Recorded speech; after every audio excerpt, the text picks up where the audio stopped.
और ये इन्फॉर्मेशन ना कोई कॉलेज वाले स्टूडेंट्स को दे रहे हैं, ना कोई यूनिवर्सिटी वाले स्टूडेंट्स को दे रहे हैं। Good morning everyone. अभी जस्ट 9 बज रहे, 9 बजे मैंने उठा और अभी फ्रेश भी नहीं हुआ मैं, तो कुछ ब्रेकफास्ट करूँगा। पापा आए थे, चाय दे के गए। उसके बाद ये इंग्लिश बैच का लाइव सेशन लेना है। अभी बस एक लाइव सेशन मैंने कंप्लीट किया, इंग्लिश बैच का था। अभी घर जा रहा हूँ, फटाक से आऊँगा वापस। 4-5 बजे शायद एक और लाइव सेशन लूँगा यूट्यूब में आई थिंक, और हिंदी बैच में। उसके बाद रात को यूट्यूब, यस 5 बजे हिंदी बैच का लाइव सेशन। टॉपिक होगा SN1 एलिमिनेशन का लड़ाई, युद्ध स्टार्ट कर दूँगा मैं उसमें। और उसके बाद रात को लाइव सेशन होगा यूट्यूब पे सबके लिए फ्री ऑफ कॉस्ट ही तो है वो। आज मैं यूनिवर्सिटी के बारे में बताऊंगा आपको कि क्या बात है उस यूनिवर्सिटी का। एक्चुअली उस यूनिवर्सिटी का नाम है इंडिया का बेस्ट यूनिवर्सिटी, नागपुर यूनिवर्सिटी। और मेरे कुछ दोस्त थे वहाँ पे, और क्या प्रॉब्लम फेस कर रहे हैं वो। अगर आप आप में से कोई भी स्टूडेंट्स महाराष्ट्र से हो तो एजुकेशन सिस्टम सुन लो क्या है हालत वहाँ का। तो उस यूनिवर्सिटी में क्या होता है, अभी कोविड-19 चल रहा है, तो एग्जामिनेशन सेंटर में जाके एग्ज़ाम लेना पसंद नहीं है। लेकिन UGC को एग्ज़ाम लेना है, उसमें हम कुछ नहीं कर सकते। तो इसमें हुआ क्या है, देखो वो एग्ज़ाम ले रहे हैं, ठीक है, अच्छी बात है, हर एक यूनिवर्सिटी एग्ज़ाम ले रहे हैं। मेरा भाई का भी एग्ज़ाम हो रहा है और वो कल्याणी यूनिवर्सिटी में है। तो उस यूनिवर्सिटी में क्या हो रहा है, सिंपली उनको क्वेश्चन दिया जा रहा है, घर बैठे पूरा क्वेश्चन सॉल्व कर दो, फिर एज ए PDF फाइल बना के सबमिट कर दो। ये खेल है, ठीक है, कोई दिक्कत नहीं है। लेकिन उस पार्टिकुलर यूनिवर्सिटी तो मतलब मस्त है। उन्होंने अपना ऐप बनवाया, जो ऐप A क्लास ऐप है। आप जाओ प्ले स्टोर में, शायद उन्होंने प्ले स्टोर में डाला है कि नहीं मुझे नहीं पता, बट शायद है RTMNU नाम करके। और उस ऐप में इतना अच्छा ऐप है कि आप एक बार एक बटन दबाओगे, आधे घंटे तक घूमेगा, लोडिंग होता रहेगा, फिर जाके नेक्स्ट पेज आएगा, फिर आधे घंटे और घूमेगा, नेक्स्ट पेज आएगा। कभी कभी फास्ट जल्दी हो जाता है लोडिंग, ठीक है, तो ठीक है, ये भी मान लिया मैंने, चलो ऐप ठीक से काम नहीं कर रहा क्योंकि उनको बनाना नहीं आता, सही है, वो भी मान लिया मैंने, ठीक है, बनाना नहीं आता तो एग्ज़ाम अलग तरीके से लेना चाहिए था, वो अलग बात है, बट फिर भी मान लिया मैंने, सही है, वो भी ट्राई कर रहे हैं कुछ एडवांस करने की। इसके बाद आता है एग्ज़ाम तो ले लिया। अब एग्ज़ाम लेने की जो प्रोसीजर है कि कब एग्ज़ाम होंगे, मान लो 1:30 बजे एग्ज़ाम है, लॉजिकली 1:30 बजे एग्ज़ाम स्टार्ट होना चाहिए, 1:30 से 2:30 बजे तक। पहली बात ये है कि 1:30 बजे एग्ज़ाम है तो 1:30 बजे सेशन तो खत्म होना नहीं चाहिए, लेकिन किसी स्टूडेंट्स की क्या हो रहा है, 1:30 बजे एग्ज़ाम है बट 1:30 बजे एग्ज़ाम खत्म भी हो रहा है। मतलब 1:30 बजे के बाद अगर चाहोगे लॉगिन करना, लॉगिन नहीं कर पाओगे। मतलब 1:30 बजे से 2:30 बजे का एग्ज़ाम है, तो 1:30 से 2:30 बजे के कभी भी लॉगिन करो, लॉगिन होना चाहिए। लेकिन लास्ट टाइम 1:30 बजे का ही है, शेड्यूल में 1:30 बजे लिखा है बट लास्ट टाइम 1:30 बजे का ही है, इस तरीके का है। फिर आ जाता है दूसरा केस, जैसे कि मान लो 1:30 बजे एग्ज़ाम है, मतलब 1:30 बजे स्टार्ट होना चाहिए, तो कोई अगर 12 बजे लॉगिन करेगा, 12 बजे भी लॉगिन हो जाएगा, ठीक है। तो और ये इन्फॉर्मेशन ना कोई कॉलेज वाले स्टूडेंट्स को दे रहे हैं, ना कोई यूनिवर्सिटी वाले स्टूडेंट्स को दे रहे हैं, कोई कुछ नहीं कर रहे हैं। इसके ऊपर से हद क्या हो गई, हद ये हुई कि कल या परसों एक एग्ज़ाम हुआ था, केमिस्ट्री के एग्ज़ाम थे। उस एग्ज़ाम में लॉगिन होने के लिए 1 घंटा लग रहा था, ठीक है। जब 1:30 बजे एग्ज़ाम था तो वो लॉगिन होने के लिए 1 घंटा लगा था, मतलब लोडिंग हो ही जा रहा था। और उसके बाद यूनिवर्सिटी वाले न्यूज़ में आके क्या बोले कि हमारे पास उस डे का कोई भी डाटा नहीं आया। स्टूडेंट के लिए उनको कुछ रिस्पॉन्सिबिलिटी नहीं है। हाँ, कभी भी एग्ज़ाम स्टार्ट कर रहे हैं, कभी भी एग्ज़ाम ख़त्म हो रहा है, कभी भी कुछ भी हो रहा है। अब आप बताओ, ये अगर अभी हालत है यूनिवर्सिटी का, आपको लग रहा है ये हालत 1 साल में या 2 साल में सही हो जाएगा एक झटके में? Not possible. तो हमारा प्राइम मिनिस्टर है, हमारा जो भी है, प्लीज़ देखो इसको भाई, इसको सॉल्व नहीं करोगे तो क्या देश का क्या करोगे। एजुकेशन स्टूडेंट के बारे में नहीं सोच रहे हो और बोलते हो स्टूडेंट हमारा भविष्य है, ये है वो है वगैरह वगैरह, क्या फ़ायदा। तो मेरा बस एक ही लॉजिक है कि भाई पहले अगर एजुकेशन को सही करना है तो बेसिक चीज़ें सही करो ना। और दूसरी चीज़ ये है, मैं एक चीज़ नोटिस कर रहा हूँ, जो टीचर्स होते हैं, स्पेशली गवर्नमेंट जॉब वाले टीचर्स होते हैं, मैं बहुत बड़ा एलिगेशन लगा रहा हूँ, 90% टीचर, 10% बहुत अच्छे होते हैं, मैं मान रहा हूँ और मैं मानता भी हूँ। 90% टीचर सैलरी के लिए जॉब करते हैं। तो एक ऐसा, जैसे कि मैं जब IIT में था, एक सिस्टम हुआ करता था, फीडबैक सिस्टम। स्टूडेंट फीडबैक देंगे टीचर्स को और उसके बेसिस पे जो एडमिन है या डीन है कॉलेज का या फिर यूनिवर्सिटी का, वो एक्शंस लेंगे। तो यूनिवर्सिटी में भी ऐसे इंडिपेंडेंट फीडबैक सिस्टम होना चाहिए कि टीचर डायरेक्टली फीडबैक देंगे उसको, और इस टीचर को पता नहीं चलेगा किसने क्या फीडबैक दिया, वो एनक्रिप्टेड होगा। तो क्या होता है इससे, ना टीचर किसी स्टूडेंट को पकड़ के बोल सकता है कि अच्छा फीडबैक बुरा फीडबैक, और किसी को पता भी नहीं चलेगा कि किसने अच्छा दिया किसने बुरा दिया। तो जो टीचर अच्छा पढ़ाएंगे उनको अच्छा फीडबैक मिलेगा, जो गंदा पढ़ाएंगे तो गंदा फीडबैक मिलेगा, उसके बेस पर उनको जॉब रहेगी। क्या क्या एजुकेशन सिस्टम लगा के रखे, और न्यू एजुकेशन सिस्टम पॉलिसी लेके आ गया आप लोग, और लेकिन जो एग्जिस्टिंग है उनको कुछ नहीं करना आपको। एग्जिस्टिंग जो स्टूडेंट है उनके लिए सोचना नहीं है आपको। What do you want? मुझे पता है बाहर नॉइज़ आ रहा है क्योंकि इलेक्ट्रिसिटी नहीं है तो खिड़की खोल के रखना पड़ रहा है, बट बात तो समझ में आ रही है ना। मैं स्टूडेंट्स की तरफ से हूँ भाई, मैं भी स्टूडेंट हुआ, अभी तक मैं स्टूडेंट ही हूँ, मैं पूरी लाइफ स्टूडेंट ही रहूँगा, ठीक है। तो मुझे पता है जब कोई स्टूडेंट होते हैं उनको क्या दिक्कतें होती है। कुछ इंप्रूवमेंट तो कर लो, वही घसी पीटी 100 साल पुराना एग्ज़ाम लेना है, एग्ज़ाम लेना है, एग्ज़ाम लेके क्या होगा। एग्ज़ाम एफिशिएंट चीज़ें बता रहा हूँ, जब तो एग्ज़ाम ले रहे हो 99, अभी मैं जब उस क्वेश्चन को देख रहा था सारे लोग गूगल सर्च करके आंसर दे रहे, क्या फ़ायदा एग्ज़ाम लेने का। उससे अच्छा व्हाट्सएप कॉलिंग के, तो व्हाट्सएप तो सबके पास है, सिंपल मेथड है, 15 मिनट करके वीडियो कॉन्फ्रेंस में वीडियो कॉलिंग कर लो, इंटरव्यू ले लो, किसका कितना औकात है पता चल जाएगा, किसको कितने परसेंटेज मार्क्स मिलने चाहिए पता चल जाएगा। नहीं लेना है आपको तो एग्ज़ाम लेना है। क्यों? क्योंकि जो ईजीसी के लोग बैठे हुए हैं वो सोच ही उनका पुराना है, उनको सोचा नहीं जाता, उनको एक्स्ट्रा ऑर्डिनरी चीज़ है। जैसे कुछ एक पॉलिटिशियन थे, नाम नहीं ले रहा हूँ मैं, उस पर नहीं जाऊँगा, लेकिन उन्होंने अच्छा बोला, एक्स्ट्रा ऑर्डिनरी सिचुएशन पर एक्स्ट्रा ऑर्डिनरी डिसीजन लेना चाहिए हमें, ठीक है। और वो अच्छा काम कर रहे हैं, इसलिए मैंने उनका लाइन्स ये उठाया एजुकेशन के फील्ड में, बाकी नहीं जाना मुझे।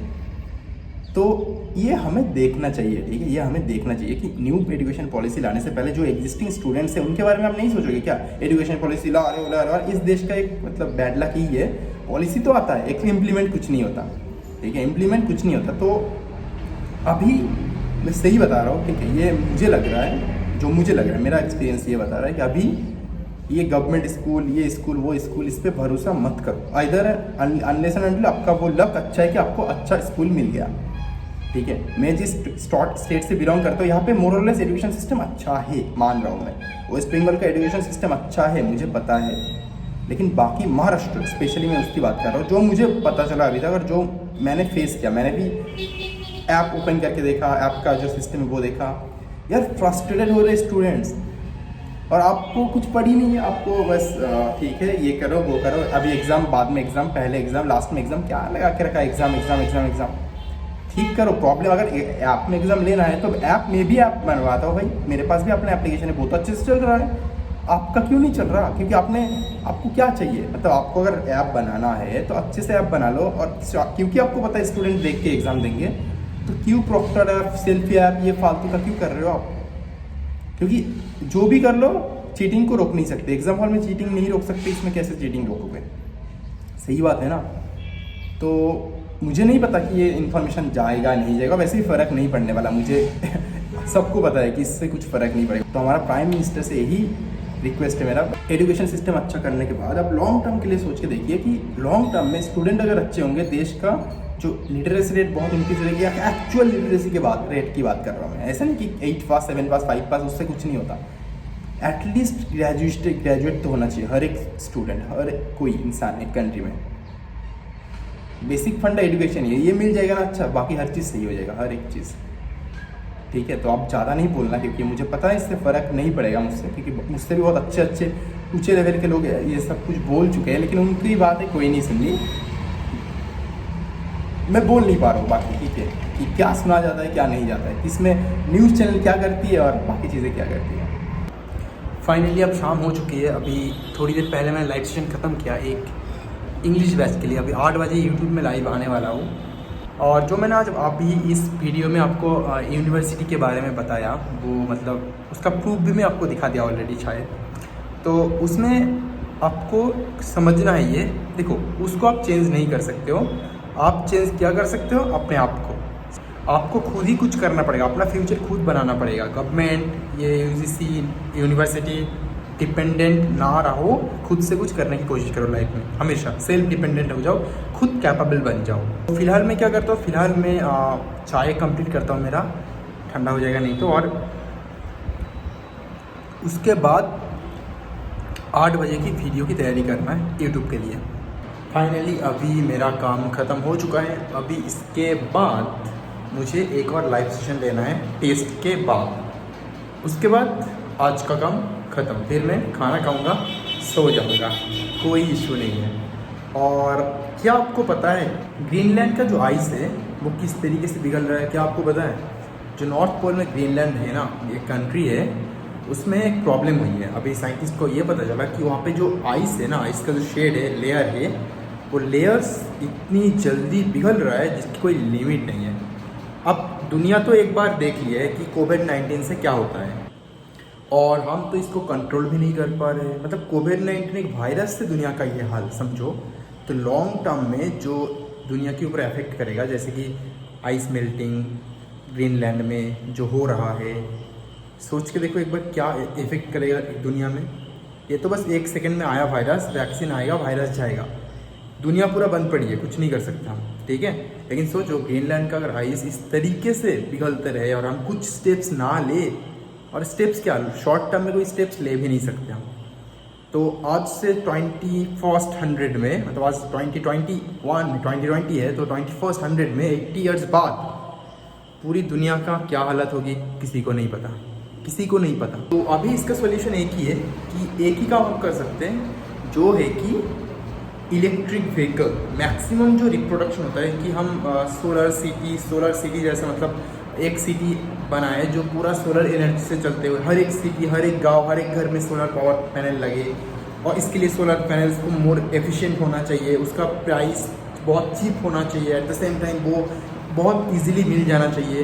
तो ये हर एक चीज़ हो जाना चाहिए। अगर ये नहीं होंगे, it's impossible to control that. अभी इसको तो हम कंट्रोल कर लेंगे, और इससे मॉर्टेलिटी रेट भी कुछ ज़्यादा है नहीं, तो इतना फ़र्क नहीं पड़ रहे हैं लोगों के लाइफ में। लेकिन सोचिए देखो, जो लॉन्ग टर्म में हुआ है, 12,000 सालों से जो होते आ रहा है, दुनिया का टेम्परेचर इंक्रीज़ हो रहा है, और इससे जो ग्रीनलैंड का जो बर्फ़ का लेयर है ना, वो लेयर पता है कितने जल्दी पिघल रहा है? हर साल उसके आजू बाजू के जो समंदर है ना, उसका 0.7 मिलीमीटर हाइट इंक्रीज़ हो रहा है हर साल, ठीक है, हर साल 0.7 मिलीमीटर, मतलब नियरली अबाउट 1 मिलीमीटर, ठीक है। तो हर साल 10 साल में कितने, 10 मिलीमीटर लगभग, या फिर 12-13 साल में 10 मिलीमीटर हो जाएगा, मतलब 1 सेंटीमीटर।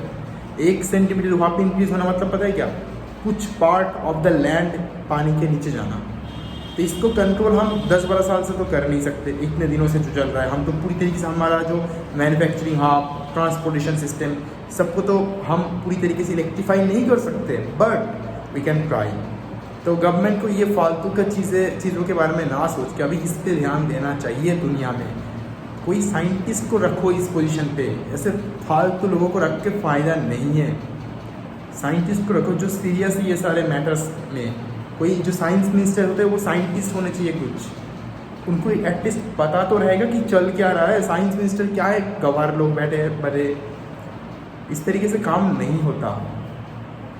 तो जो भी है हमें अवेयर रहना चाहिए कि क्या हो रहा है। तो वही मैं कर रहा हूँ, आपको इन्फॉर्मेशन दे रहा हूँ कि हर साल ग्रीनलैंड का जो लेयर से, वाटर लेयर 0.7 मिलीमीटर इंक्रीज़ हो रहा है, और हम अगर इसको कंट्रोल ना करें, अगले 70-80 ईयर्स में के बाद ग्रीनलैंड शायद पानी के नीचे चला जाए। कुछ part 90, 80, 50, 60% part, not only Greenland, हर एक पूरे समंदर का वाटर लेयर इंक्रीज़ हो रहा है।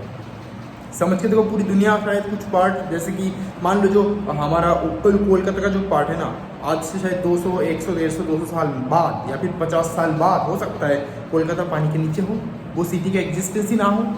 रीज़न यही है, पानी का लेयर इंक्रीज हो जाना, बर्फ़ पिघल जाना, दैट मीन्स ग्लोबल वार्मिंग को कंट्रोल ना करना। और हम कैजुअल है, बहुत ज़्यादा कैजुअल है। इंसान के लिए अर्थ है, नेचर है, लेकिन हम अपने नेचर को नहीं रख सकते। बाय द वे ये नेचुरल ट्रूथ है, नेचर ही ये हमारे अंदर घुट के दिया है। अगर हमें नेचर अच्छी चीज़ें देते तो हम ये नहीं करते। नेचर चाहते कि हम ना रहे, लेकिन स्मार्टली हमारे पास दिमाग है, नेचर वो दिमाग भी तो दिया है, तो हम उसको कंट्रोल करके इसको ठीक कर सकते।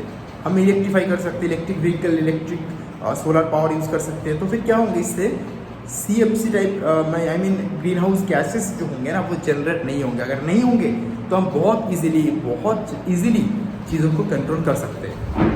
तो अभी थोड़ा सोचना इसके ऊपर, क्योंकि आपके लाइफ में भी डायरेक्ट इम्पैक्ट करेगा, या फिर आपके बच्चे के लाइफ में भी डायरेक्ट इम्पैक्ट करेगा ये।